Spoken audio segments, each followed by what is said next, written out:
Hello everyone, I am CA Sabanas. Welcome to my YouTube channel Miraculous Taxes. Today's topic is New Rules for Tax Audit of Persons Dealing in Futures and Options. जो लोग future and options की trading करते हैं उन पर भी section 44 AB of the income tax act के under audit apply हो सकता है, जहां उनका टर्नओवर प्रिस्क्राइब्ड ऑडिट लिमिट से एक्सीड कर जाए। बट फ्यूचर एंड ऑप्शंस के केस में टर्नओवर कैलकुलेशन कुछ अलग होता है और रिसेंटली ऑप्शंस के कैलकुलेशन में कुछ चेंजेस भी आए हैं जो कि हमारे इंस्टीट्यूट के guidance note on tax audit 2022 edition में मेंशन किए गए हैं। तो चलिए हम देखते हैं कंपैरेटिव चार्ट के थ्रू कि गाइडेंस नोट में क्या बताया गया है कि ओल्ड और न्यू में क्या डिफरेंसेस आए हैं। उसके बाद हम एक एग्जाम्पल के थ्रू समझेंगे।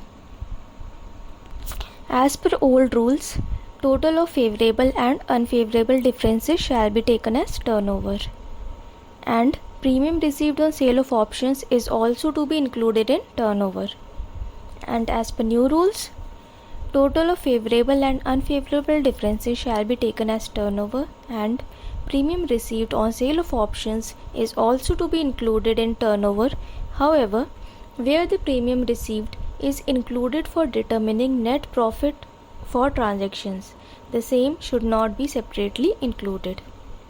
तो यदि हम देखें कि ओल्ड और न्यू में दोनों में फर्स्ट पॉइंट सेम है और फर्स्ट पॉइंट में ये कहा गया है कि जो भी फेवरेबल एंड अनफेवरेबल डिफरेंसेस का टोटल होगा वो हमारा टर्नओवर होगा, यानी कि जो भी हमारा प्रॉफिट एंड लॉस है उन सारे प्रॉफिट एंड लॉस की पॉजिटिव वैल्यूज़ को हम ऐड करेंगे और उसके बाद जो वैल्यू आएगी टोटल वो हमारा टर्नओवर होगा। ये पॉइंट फ्यूचर्स पर भी एप्लीकेबल है और ऑप्शंस पे भी, लेकिन जो सेकंड पॉइंट है premium received on sale of options is also to be included in turnover, ये सिर्फ ऑप्शंस के लिए एप्लीकेबल है। ओल्ड रूल्स में हमें ऑप्शंस की सेल अमाउंट को भी टर्नओवर में इंक्लूड करना होता था, लेकिन न्यू रूल्स के अकॉर्डिंग अब हम ये सेल अमाउंट को टर्नओवर में इंक्लूड नहीं करेंगे क्योंकि नेट प्रॉफिट डिटर्मिनेशन में ये ऑलरेडी इंक्लूडेड है। तो अब हमें फ्यूचर्स एंड ऑप्शंस दोनों केसेस में सिर्फ प्रॉफिट एंड लॉस की पॉजिटिव वैल्यूज़ को ऐड करके टर्नओवर कैलकुलेट करना है। इससे हम ये कंक्लूड कर सकते हैं कि फ्यूचर्स के टर्नओवर कैलकुलेशन में तो कोई भी चेंज नहीं आया है, लेकिन ऑप्शंस के टर्नओवर कैलकुलेशन में चेंज आ गया है और अब वो भी फ्यूचर्स के टर्नओवर कैलकुलेशन की तरह ही सेम रहेगा। अब एक एग्जांपल के थ्रू समझते हैं।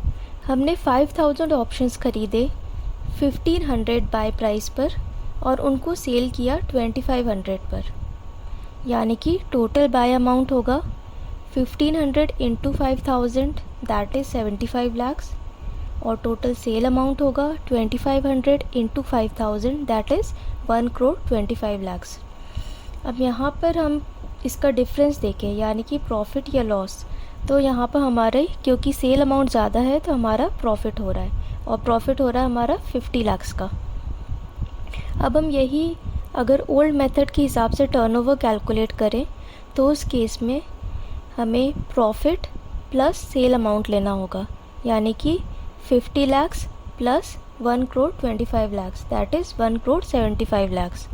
और यदि हम न्यू टर्नओवर के हिसाब से देखें तो वो होगा 50 लाख रुपीज़, यानी कि सिर्फ प्रॉफिट की पॉजिटिव वैल्यू।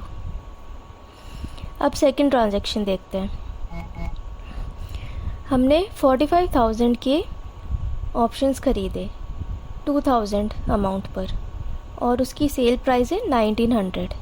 यहाँ पर टोटल बाय अमाउंट है 9 करोड़ और टोटल सेल अमाउंट है 8 करोड़ 55 लाख। इस केस में हमारा सेल अमाउंट कम है, इस वजह से हमें लॉस हो रहा है 45 लाख का।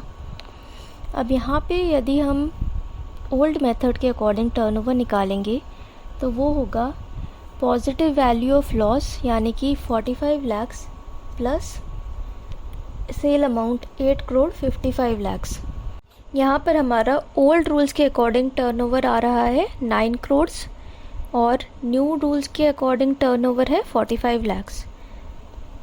तो जब हम दोनों ट्रांजैक्शंस का ओवरऑल इफ़ेक्ट देखते हैं तो यहाँ पे हम देखेंगे कि ओवरऑल 5 लाख का प्रॉफिट हो रहा है, और यदि हम ओल्ड रूल्स के अकॉर्डिंग टर्नओवर देखेंगे तो वो है 10 करोड़ 75 लाख, और न्यू रूल्स के अकॉर्डिंग टर्नओवर हमारा है 95 लाख।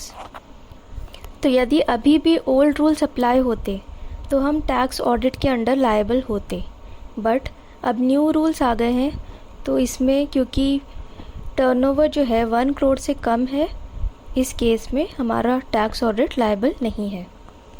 यही एक मेजर डिफरेंस आया है ओल्ड रूल्स और न्यू रूल्स में। Now you can see a major difference in both the turnover values, and this is the effect of new rules. I hope the video is helpful. Thanks for watching. Please like, share and subscribe.